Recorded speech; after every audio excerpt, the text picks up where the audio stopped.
বায়োক্যাটালিস্ট মানে কি? বায়োক্যাটালিস্ট বলতে কি বুঝো? বায়োলজিক্যাল সিস্টেমে ক্যাটালাইসিস করবে, মানে বাইরে করবে। Biological system, very good very good. দেখছো, প্রত্যেকটা জিনিস কিন্তু নামের ভিতরেই থেকে যায়। যে বায়োলজিক্যাল সিস্টেমে ক্যাটালিস্ট মানে আমরা জানি যে যে কোনো সাবস্টেন্স যে কোনো রিয়াকশনকে এনহান্স করে বা ইনক্রিজ করে, স্পিড আপ করে, সেটাই হচ্ছে ক্যাটালিস্ট। সেই জিনিসটা হচ্ছে ক্যাটালিস্ট। এখন যে জিনিসটা বায়োলজিক্যাল সিস্টেমের ভিতরে এই ক্যাটালিস্টের রোল প্লে করবে সেটাই হচ্ছে বায়োক্যাটালিস্ট। যেহেতু আমরা কথা বলতেছি আমাদের হিউম্যান বডি নিয়ে, তো আমরা তো বায়োলজিক্যাল সিস্টেমের একটা পার্ট, তাই না? বায়োলজিক্যাল সিস্টেমের পার্ট না? জি মিস। হ্যাঁ, সেই জন্য আমাদের বডির ভিতরে এটা যখন কাজ করে ক্যাটালিস্টের রোলটা প্লে করে, এই জন্য এটার নাম হয়ে গেল বায়োক্যাটালিস্ট। তার মানে the enzyme are the catalyst of life, লাইফের catalyst, because they work within the biological system. আর ক্যাটালিস্ট হচ্ছে এই যে substance that increase the rate of chemical reaction without itself being chemically changed at the end of the reaction. এটা বই থেকে নেয়া। তো আমি তোমাদেরকে ওই যে কতগুলো ছবি দেখায়, প্রথমে দেখায় আসলাম যে আমার বডির ভিতরে different kinds of metabolic process is going on continuously. এই সমস্ত রিয়াকশন গুলো আসলে এই মিডিয়েটেড হয় এনজাইম দিয়ে। এনজাইম ছাড়া এই রিয়াকশন গুলো কিন্তু আসলে প্রসিড করতে পারে না, সামনের দিকে আগাতে পারবে না। দ্যাটস ওয়াই এই enzyme is very essential for us. দেখো কি কাজটা আসলে করে, সেটা হচ্ছে যে এখানে মনে করো যে একটু আগে আমরা বললাম এটা হতে পারে, ইট মাইট বি ল্যাকটোজ অথবা সুক্রোজ। মানে এখানে যেহেতু আমরা ডাইস্যাকারাইড দেখছি, ল্যাকটোজ, সুক্রোজ আর মাল্টোজ যে কোনো একটাই হতে পারে। তো এইখানে যে জিনিসটা হয়, এখানে দেখা যাচ্ছে ল্যাকটোজ, ল্যাকটোজের ভিতরে গ্লুকোজ প্লাস গ্যালাক্টোজ আছে। তো এখানে এনজাইম ছাড়া যদি তোমার এই কাজটা হতো তাহলে কি হতো, এই ওই অ্যাক্টিভেশন এনার্জি অনেক বেশি খরচ করতে হতো তোমাকে। লাইক এখানে এই এক্সাম্পলটা দেখলে তুমি বুঝতে পারবা যে তুমি তোমাকে অনেকটা যে পাহাড়ে ওঠার মতো উঠতে হতো, তাহলে অ্যাক্টিভেশন এনার্জিটা অনেক বেশি খরচ হতো। আলটিমেটলি যে তুমি কিন্তু প্রোডাক্ট পেতা, বাট এই অ্যাক্টিভেশন এনার্জিটা অনেক বেশি হতো। কিন্তু যদি তুমি এনজাইমের প্রেজেন্স কাজটা করো তাহলে কি হয়, দেখো যে তখন এই অ্যাক্টিভেশন এনার্জির পরিমাণ কত কমে গেছে। এখানে দেখো এই গ্যাপটা কত বেশি, এই অ্যাক্টিভেশন এনার্জি অনেক বেশি। আর এখানে দেখো যখনই তুমি এনজাইমের প্রেজেন্সে কাজটা করলা তখন অ্যাক্টিভেশন এনার্জি ধরতে গেলে তেমন একটা লাগলোই না, জিরো টাইপের। এই জন্য এই জিনিসটা কত স্মুথ হলো। এখন খেয়াল করে দেখো এই বলটা নিয়ে যখন তুমি এরকম একটা মোটামুটি সমতল মাঠ দিয়ে, ফ্ল্যাট ল্যান্ড দিয়ে হাঁটবা, সেটা কত ইজি হবে। আর যদি তোমাকে বলা হয় যে একটা ঠেলা গাড়ি দিয়ে এই পাহাড়ের উপরে উঠায় তারপরে তুমি নামাও, সেটা অনেক কঠিন হবে, তাই না? এটাই হচ্ছে মূল কথা। তো আমার এই এনজাইম হচ্ছে এই অ্যাক্টিভেশন এনার্জির যে খরচটা ওটাকে কমায় দেয়। আমার একটা এনজাইমের স্ট্রাকচার কেমন হবে না হবে এগুলো আমি খুব একটা বলতে চাচ্ছি না, বিকজ এটা আমাদের অত লাগবে না। এটা তোমরা জানো যে একটা অ্যাক্টিভ সাইট থাকবে, তার একটা স্পেসিফিক শেপ থাকে। সেখানে সেখানে যেই ওই অ্যাক্টিভ সাইটে যেই সাধারণত সাবস্ট্রেটটা ওটার সাথে বাইন্ড করে। অ্যাক্টিভ সাইটটা অনেকটা একটা পকেটের মতো, একটা পকেট বা একটা ক্লেফটের মতো। সেটা it should be fitted with the substrate, সাবস্ট্রেটের সাথে এটা বি ফিটেড হতে হবে। আচ্ছা, এখন আমাদের একটা জিনিস লাগে, সেটা হচ্ছে একটা অ্যাপো এনজাইম আর একটা হচ্ছে হলো এনজাইম। হলো হলো নামটা শুনলে বোঝা যায়, হলো মানে হচ্ছে হোল। তাহলে হলো এনজাইম মানে হোল এনজাইম যেটা, সেটা হচ্ছে আমার হলো এনজাইম। তাহলে হলো এনজাইমের ভিতরে সবই থাকবে। প্রোটিন তো মেইন অংশ, প্রোটিনের সাথে কোএনজাইম, মানে প্রোটিনের সাথে তার যখন কোএনজাইম এসে অ্যাড হলো তখন যেটা হয়ে গেল সেটা একটা হোল এনজাইম হয়ে গেল, হলো এনজাইম, যেটা হচ্ছে বায়োলজিক্যালি অ্যাক্টিভ এনজাইম। আর শুধুমাত্র উইদাউট এনি কোএনজাইম বা কোফ্যাক্টর যেটা, সেটাকে আমরা বলে থাকি অ্যাপো এনজাইম। তোমাদের ওই যে লাইপোপ্রোটিনের কথা মনে আছে? লাইপোপ্রোটিন, জি ম্যাম। লাইপোপ্রোটিনের কথা মনে জি মিস, মনে আছে।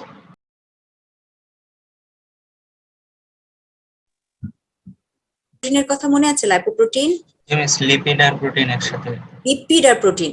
তাহলে লিপিড আর প্রোটিনের বলো তো, এটা হচ্ছে যে একটা এমন একটা স্ট্রাকচার যেটা হচ্ছে একটা শেল এবং কোরের মতো, একটা সেন্টারে থাকে, মিডিলে থাকে, বাইরে থাকে। সেন্টারে কি থাকে? লাইপোপ্রোটিনের সেন্টারে কি থাকে বলো? সাইফুর রহমান পারবা না? কোলেস্টেরল আদনান এস্টার হামিদ আর পারবা? টিজিএ কোলেস্টেরল এস্টার হুম, একদম সেন্টারে কি থাকে? কোলেস্টেরল এস্টার আর ট্রাইঅ্যাসাইল গ্লিসারল। কেন সেন্টারে কোলেস্টেরল এস্টার আর ট্রাইঅ্যাসাইল গ্লিসারল থাকে? কেন একদম সেন্টারে কোলেস্টেরল? হ্যাঁ, একদম কমপ্লিটলি হাইড্রোফোবিক, রাইট, একদম হাইড্রোফোবিক, বিকজ কোলেস্টেরল এস্টার আর ট্রাইঅ্যাসাইল গ্লিসারল একদম হাইড্রোফোবিক।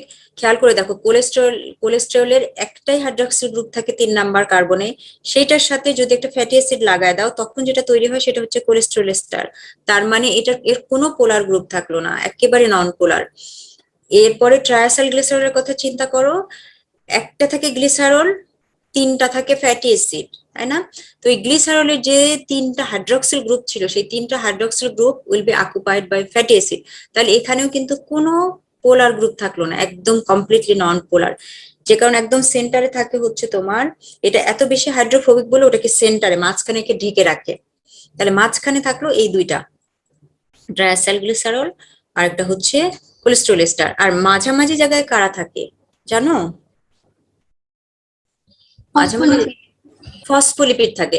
নিলয় বলো তো, মাঝে ফসফোলিপিডকে কেন রাখি? ফসফোলিপিডকে মাঝে কেন রাখি? কেন ফসফোলিপিডকে মাঝে রাখলাম? ফসফোলিপিড কি ধরনের লিপিড? তোমাদের লিপিড মনে হয় পড়ানো হচ্ছে, তাই না? ম্যাডাম ক্লাস নিয়েছে না লিপিডের উপরে? জি ম্যাম। তাহলে পারতেছো না কেন? ফসফোলিপিড কোন ধরনের লিপিড? অ্যামফিপ্যাথিক হুম, amphipathic lipid. Amphipathic lipid, yes. Amphibian মানে কি? উভচর। তাহলে অ্যামফিপ্যাথিক লিপিড মানে, খেয়াল করে শুনে নাও, অ্যামফিপ্যাথিক লিপিড মানে যার দুইটা পার্টি আছে, একটা hydrophobic, another one is hydrophilic. Hydrophobic এবং হাইড্রোফিলিক দুইটা পার্টি যার আছে, সেই জন্য সে হচ্ছে অ্যামফিপ্যাথিক। ওই জন্য ওকে ওকে মাঝামাঝি জায়গায় দেওয়া হয়েছে, যাতে সে দুই দিকেই কাজ করতে পারে। এইদিকে যে হাইড্রোফোবিক তার সাথেও সে ফ্রেন্ডশিপ রাখতে পারে, এদিকে ওই যে হাইড্রোফিলিক তার সাথে ফ্রেন্ডশিপ, এই জন্য মাঝামাঝি জায়গায় সে থাকলো। আর একদম বাইরে কে থাকে? একদম বাইরে, একদম বাইরে কে থাকে? প্রোটিন। প্রোটিন থাকে। অ্যাপো, সেইটার নামই হচ্ছে অ্যাপোপ্রোটিন, তাই না? যে প্রোটিনটা থাকে সেটার নাম অ্যাপোপ্রোটিন। এইটার সাথে মিলায়, এই জিনিসটার সাথে মিলায় মনে রাখার জন্য আমি এটা নিয়ে আসলাম। তার মানে একটা এনজাইমের যে প্রোটিন পার্ট সেটার নাম হচ্ছে অ্যাপো এনজাইম। আর শুধু প্রোটিন পার্ট দিয়ে কিন্তু একটা এনজাইম হয় না, প্রোটিনের সাথে একটা নন প্রোটিন পার্টও থাকে, যেটাকে আমরা বলে থাকি প্রস্থেটিক গ্রুপ। সেটা হচ্ছে কো এনজাইম বা কোফ্যাক্টর, যেটাই থাকুক, এই দুটো মিলায়ে তখন যেটা হয় সেটা হচ্ছে হলো এনজাইম, মানে একটা হোল এনজাইম। এটাই হচ্ছে বায়োলজিক্যালি অ্যাক্টিভ এনজাইম। ক্লিয়ার হয়েছে তোমাদের কাছে? জি মিস। ওকে, তাহলে আচ্ছা, অনেক সময় তোমাদেরকে আমরা এটা এটা ধরি, এটা হচ্ছে সাবস্ট্রেট কথাটা আসে কোথায় জানো? সেটা হলো তোমাদের প্র্যাকটিক্যাল এক্সাম গুলোতে, যে সাবস্ট্রেট বলতে তুমি কি বুঝো। হ্যাঁ, তাহলে এই রিয়াক্টেন্ট যেটা আসলে, যে সাবস্ট্রেটটা কেমিক্যাল রিয়াকশনে পার্টিসিপেট করে সেটাই হচ্ছে সাবস্ট্রেট। যে কেমিক্যাল রিয়াকশনে পার্টিসিপেট করে যে সাবস্টেন্সটা, সেটাই হচ্ছে সাবস্ট্রেট। ওকে, আচ্ছা, এখন এই সাবস্ট্রেট যখন একটা এনজাইমের সাথে বাইন্ড করে, তখন আমরা জানি যে একটা অ্যাক্টিভ সাইট থাকে, ওটার সাথে বাইন্ড করে এনজাইম সাবস্ট্রেট কমপ্লেক্স তৈরি করে। এটাকে আমরা এইভাবেও বলতে পারি, কিন্তু এই যে তোমরা এটা জানো বোধহয় যে লক এন্ড কি থিওরি, যে আমার এই কি বলতে আমি সাবস্ট্রেটকে বুঝাই, আর লক হচ্ছে আমার এনজাইম। তার মানে এই লকটা এই সাবস্ট্রেটের সাথে কম্পিটেবল হইতে হবে, লাইক অ্যাক্টিভ সাইটটা সাবস্ট্রেটের সাথে কম্পিটেবল হতে হবে, না হলে কি হবে? সাবস্ট্রেট কমপ্লেক্স তৈরি, এনজাইম সাবস্ট্রেট কমপ্লেক্স তৈরি হতে পারবে না। আর এনজাইম সাবস্ট্রেট কমপ্লেক্স যদি না তৈরি হতে পারে, তাহলে কিন্তু আলটিমেটলি প্রোডাক্ট তৈরি হবে না। আচ্ছা, কেন হচ্ছে যে আমি একটা জিনিস দেখালাম যে কেন হিট আমাদের মেইন, কিন্তু সবচেয়ে ইম্পর্টেন্ট জিনিস হচ্ছে হিট এবং পিএইচ। হিটে কি হয়? হিটে হলে আমার প্রোটিনটা ডিন্যাচার্ড হয়ে যায়। তাহলে দেখো, যদি প্রোটিনটা ডিন্যাচার্ড হয়ে যায়, তাহলে তার যে এই যে আমার এই যে লক অ্যান্ড কি থিওরি অনুযায়ী তার এই যে অ্যাক্টিভ সাইটটা শেপ যেরকম থাকার কথা ছিল সেই শেপটা তখন নষ্ট হয়ে যায়, ডিন্যাচার্ড হয়ে যাওয়া মানে ডিস্টর্টেড হয়ে যাওয়া। ডিস্টর্টেড হয়ে গেলে তখন আসলে আলটিমেটলি যে এই প্রোডাক্টটা, সরি প্রোডাক্ট বললাম, আমার সাবস্ট্রেটটা এনজাইমের সাথে বিফিটেড হয় না। ওর সাথে বিফিটেড যদি না হতে পারে তাহলে আলটিমেটলি কোনো ইয়ে প্রডিউস হবে না, রিয়াকশন প্রডিউস হবে না। তো হিট এবং পিএইচ এই দুটো দুটো দিয়েই কিন্তু আসলে এই যে ডিন্যাচার্ড হয়ে যায়। তোমরা জানো যে এক্সট্রিম পিএইচে যদি তুমি প্রোটিনকে রেখে দাও তাহলে প্রোটিন উইল বি ডিন্যাচার্ড, তাই না? এখন এনজাইমের যে নামকরণ, এই নামকরণটা তোমরা একটু বই বই পড়লে দেখবা যে অনেক আগে যে নামকরণ যখন ছিল তখন কি হয়েছিল যে যে ডিসকভার করলো যে এনজাইমটা তার নাম অনুযায়ী দেখা গেল একটা নাম দিয়ে রেখে দিল, বাট এটা ছিল একটা কমপ্লিটলি মিনিংলেস নাম ছিল। লাইক যেমন ট্রিপসিন, কাইমোট্রিপসিন, এটা দিয়ে কিন্তু আসলে তুমি তেমন কিছু বুঝতে পারো না যে এটা আসলে কোন সাবস্ট্রেটের উপরে কাজ করে, তার ওই এনজাইমের ফাংশনটা ওখানে কি ধরনের পারফরমেন্স তার থাকে, মানে সরি সেটা তো অবশ্যই ক্যাটালিস্ট হিসেবে কাজ করে, বাট সেটার মানে অ্যাক্টিভিটিটা কেমন সেই অ্যাক্টিভিটিটা তুমি বুঝতে পারো না। এই জন্যেই কিন্তু এই পরবর্তীতে যে এই যে নামকরণ যেটা করা হলো, আইইউবি যে নোমেনক্লিয়েচার যেটা করা হলো, পরে ক্লাসিফিকেশন যেটা করা হলো, সেটা এইটাকে ওভারকাম করার জন্য অনেক আগে, তার মানে অনেক আগে যখন নামকরণ করা হয়েছিল তখন খুবই নন স্পেসিফিক ছিল, নামগুলো খুবই নন স্পেসিফিক ছিল। এই জন্য আমাদের এনজাইম, এটা আমি ইসে থেকে নিয়েছি, তোমরা চাইলে দেখতে পারো লিপিং কড থেকে নেওয়া, সেটা হচ্ছে যে প্রত্যেকটা এনজাইমকে আমরা দুইটা নাম দিলাম, অ্যাসাইন করলাম টু নেম। একটা হচ্ছে যে তোমার ফার্স্ট যেটা সেটা হচ্ছে যে খুব শর্ট রিকমেন্ডেড নেম, এটা হচ্ছে যে আমাদের খুবই কনভেনিয়েন্ট, এই এভরিডে ইউজের জন্য খুবই কনভেনিয়েন্ট।